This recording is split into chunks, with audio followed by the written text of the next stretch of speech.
बीडच्या माजलगावमधून पुण्याकडे निघालेल्या ओबीसी आंदोलक ॲडव्होकेट ससाणे यांच्यावरती रात्री याच धारूर परिसरामध्ये हल्ला झाला होता। मी सध्या धारूर पोलीस स्टेशनच्या समोर उभा आहे आणि याच धारूर पोलीस ठाण्यामध्ये रात्री 12च्या दरम्यान गुन्हा दाखल करण्यात आलाय। अज्ञात व्यक्तींकडून त्यांच्या गाडीवरती दगडफेक करण्यात आली। यानंतर ससाणे यांच्या गाडीची पाठीमागची आणि डाव्या साईडची काच देखील फुटलेली आहे आणि या संपूर्ण हल्ल्याच्या नंतर त्यांनी याच पोलीस ठाण्यामध्ये येऊन रात्री उशिरा तक्रार दिली आणि या तक्रारीच्या आधारे आता गुन्हा दाखल करण्यात आला असून पोलिसांकडून तपासाला सुरुवात करण्यात आलेली आहे।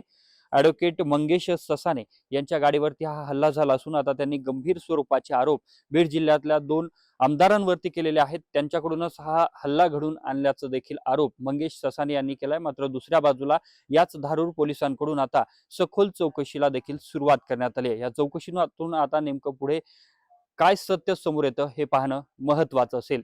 कॅमेरा पर्सन प्रमोद रोमनसह मी अशोक काळपुटे, TV9 मराठी, धारूर, बीड।